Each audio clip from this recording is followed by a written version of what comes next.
Welcome to Exhibition. And hello, Arryn Snowball. Hello, Richard. Great to see you, and great to see you there in Berlin, as we will Yeah, talk well, about in just a moment. But your exhibition is Big Numbers at Nicholas Thompson Gallery in Melbourne. And as I mentioned, you're in Berlin at the moment, and that must be, well, at the very least, somewhat challenging and concerning in the present health situation. yeah, it's pretty uncertain times, and well, I don't know how to say. Like, I've got a studio and an apartment both in the same street, so I'm okay in the lockdown. Better than most of the way. I've got somewhere to go and something to do.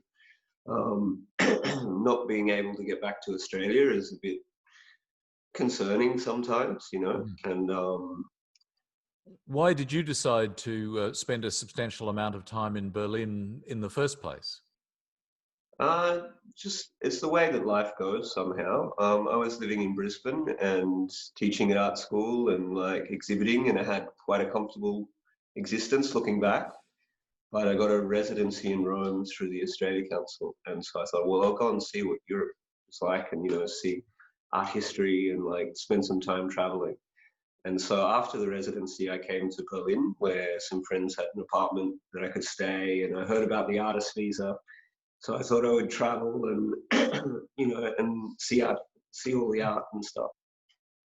But I fell in love with Berlin, and I got a studio here and started painting, and then somehow like would come back to Australia for 6 months, then back here for a year, and that's kind of been going on for like 6 or 7 years now. So Let's turn to the works for this exhibition now, and let's look back over some of your works over the years to begin with, because in years gone by there were a whole series of works that were perhaps derived from a single simple source, the mm. steam from a kettle, or perhaps just folded or draped sheets on a washing line. They produced large bodies of work.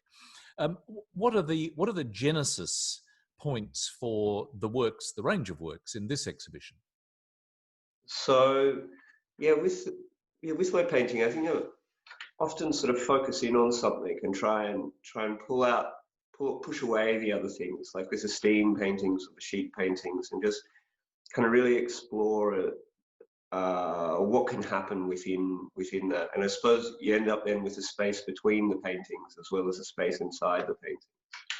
This work is a bit different, sort of coming from a collaboration with a poet, Nathan Shepherdson, who's a great privilege to work with. He's one of my favorite poets, and we wanted to do something about the Pacific Ocean, but it's such a big topic. Eventually, Nathan suggested that we work from Grant's Guide to Fishes, and I have it here. And it's an incredible tome written by one man, all the photographs by him or his son, a biologist from Brisbane. He's in his 90s now, and he spent a lifetime, catching and writing about every fish in Australian waters. And so we both had this book as a kid. And so Nathan started by making cut-up poems, where the poems come only from the text on one fish, and just like by selecting out words and phrases, but they become very internal, very powerful, abstract kind of poems. And so I started by doing text paintings, just doing the same thing to Nathan's poems that he did to Grant's text, like cutting up and taking phrases and words and then painting them in the black and white text and putting them together into a big concrete poem. But at the same time, I was doing a lot of color studies and finding my way back into color. And I suppose just reading the poems and then making these patterns and letting the associations find themselves in a way. And eventually that's turned into these big paintings that are in this exhibition. So, from those initially very simple types of images, you mentioned the steam and the sheets. These seem visually much more complex works. Is that something that visually you're keen to move towards? Yeah, it's been this. I suppose movement and light have always been very central to to all my work. And at some point, I wanted to work more with rhythm and with the Pacific, with the reef. I'm thinking about specifically where I spent a lot of time as a childhood and have been going to over the last few years. Every time I'm back in Australia, I go and see friends up there. And really, there's so much complexity, and so to bring that into, and like I'm still trying to pare things back and keep it simple, but at the same time, so it's sort of balancing these things. That's why these sort of these kind of nets of lines, like this one's not finished yet. I don't know if you can see it in the background. It's the sunlight on it, but trying to like just create space with these nets, and so they become like if I can get like a foot of depth of atmosphere in them, of sort of how the color works, and this kind of thing. Uh, and then I suppose the text work too also is like exploded into this kind of complex shapes bouncing around everywhere. So it's quite. I suppose that's a bit of a difference to the earlier work. But, yeah. You mentioned enjoying the play of light, and there is a lot of play of light going on at the moment in our recording of this interview, because there is some very bright sunshine behind you in the room, and as you move back and forwards, just as you moved then, you're changing the exposure of your camera lens, and Uh-huh, the result uh-huh. is quite spectacular. We're getting quite a play of light, so it's almost a performance piece at the same time. Look, going to a couple of you mentioned the geometric works, and going to a couple of those in particular, Magic Grey, or the title work for the exhibition, Big Numbers. There's very clear structure in those works. Um, Yet they do seem very clearly to be rendered by hand. There is a degree of, it would seem, chosen imprecision. Why is that important? This has maybe been the big shift from my previous work, from the sheep paintings. Is I wanted more evidence of my own hand in the work. And so there, all of these paintings are the same structure, the same grid that underlies them. But then I just, painted by eye, by hand, and just each stroke, just do it and leave it be. And then as soon as I can stop, I stop. And if that's in sort of working the canvas over one day, or then coming again and working the whole canvas again and again. And with both of those paintings, Magic Grey and Big Numbers, they happen quite early. Magic Grey is just got this one layer with this grey over this sort of off yellow ground, and Big Numbers is a very gentle pink, and then with these deep purple lines on it. And there's something about the way that a grid that's perfect is quite still, but then if there's any movement in it, you really see. And so these grids, they collect the awkwardness of my hand, and maybe something else. Maybe then it can get to some emotional content. And I suppose I'm always interested in the basics of painting, like line and color and shape, and but and those, but then how that collects these other things like feeling, or like human vulnerability, or this kind of thing. I'm moving more and more towards that. So, So, what then is the challenge for you of taking, as you say, a repeated grid and producing myriad variations on that? What is, I guess, what is the target that those variations as a body provide for you? yeah, it's something about how the grid unifies a series of works. So it means in a way that you can see how maybe they could be the same painting over different times, or the different realizations of the same painting. You can see the differences because of that underlying structure.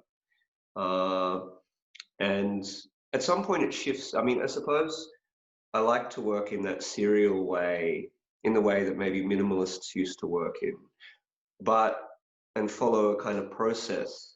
But the process is open to change at any point. So a kind of messy minimalism in a way.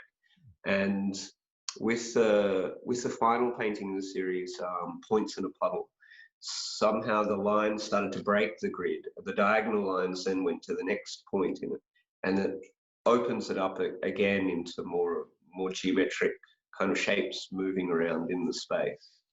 With And that particular work, Points in a Puddle, it seems, if you are using the same grid as the other works, it seems that you've introduced through the painting a very considerable ambiguity about whether it actually is quite the same grid, because it has yeah. a substantially different spatial feel. Mhm. Well, the painting started out very similar to Magic Grey, but in a blue underneath it all. And it's funny, like these two canvases, and I did them on the same day, and one was successful, and the other just was flat. And that was Points in the Puddle. And so I came again maybe a week later and did another layer on it, and then another and another and another, and and just completely lost control of the painting at some point and became this very dark blue. And so one layer might be a big wash of color, and the next is to go again at the lines and pull out a different kind of net from it, and then the color again. And it became uh, quite a deep dark painting, but it was just this final thing of putting these little white points on the axis of some of where the lines cross that opened up the space in the painting. And so, I mean, this is where I want to go with the next paintings, you know. But still, it's nice having this process which I can stop at any point as soon as the painting arrives, in a sense, as soon as it feels like it's holding the canvas and has a personality and a presence of its own. You mentioned the importance of your hand in the work, but what of the physical materials of the work? How interested or concerned are you in the actual paint itself, or the materials and the media that you use? Yeah, this has been a way for me to come back into color in a way. Like I worked in black and white pretty much for 15 years or something. And I started making my own paint from pigments. And that's something very nice here is you have access to all of these beautiful, beautiful raw pigments. And so the paint I'm using in these is it's an egg tempera, and which is the tempera I'm using is like half egg and half linseed oil, and sometimes with bits of resin to. And so making the paint is very much a part of that process. And first I put down a ground, a fairly thick ground, and I use a big spatula, palette knife to smooth it so it's like porcelain or like a rendered plaster wall or something.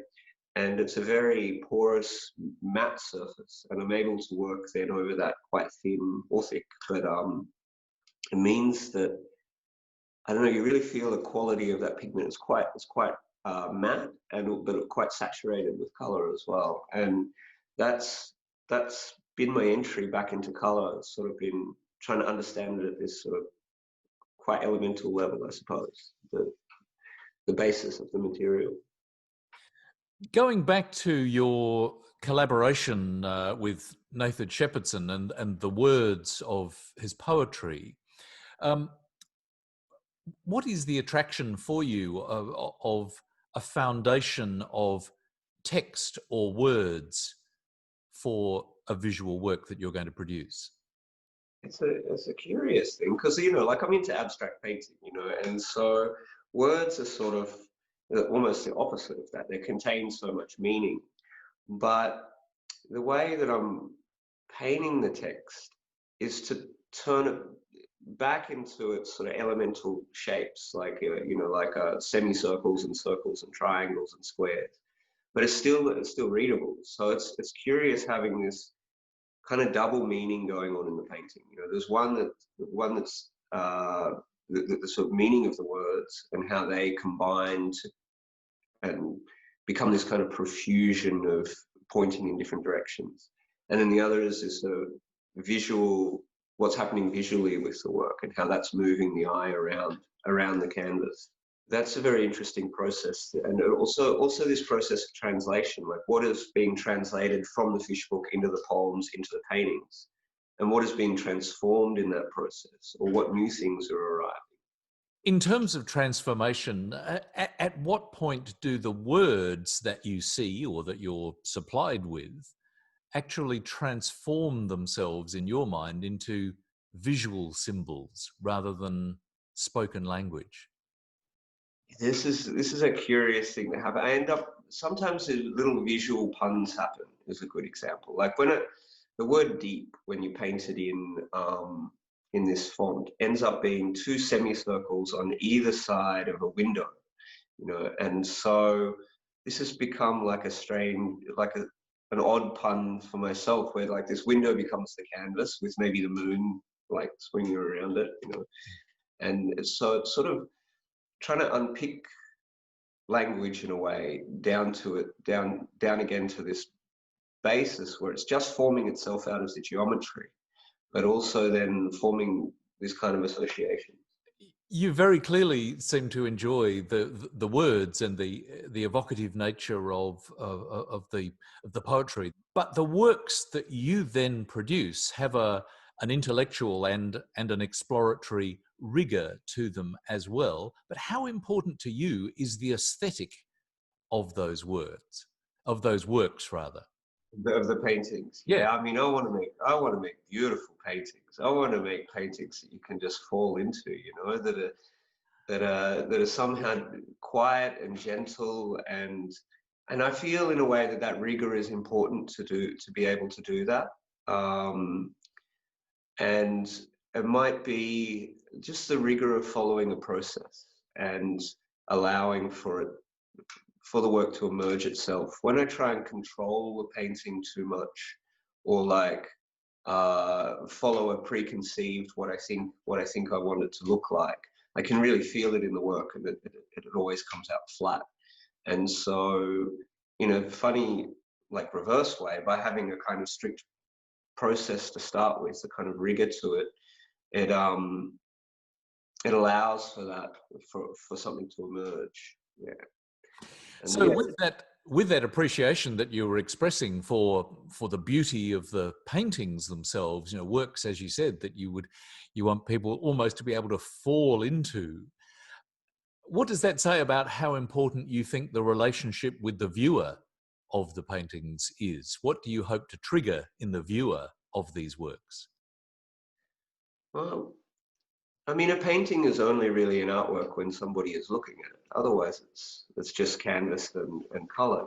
So what I would hope is that there is a connection that happens beyond words. That there is a way that if painting can show some internal being, if it can show something of my vulnerability, if it could show the best part of myself, hopefully, not all the mess inside, then it can be a connection between people. And I think this is what's so wonderful about the tradition of abstraction, is it really believes in that somehow, this ability to communicate um, empathetically, between between people. I think it's a humanist tradition, and the one that I hope that we continue.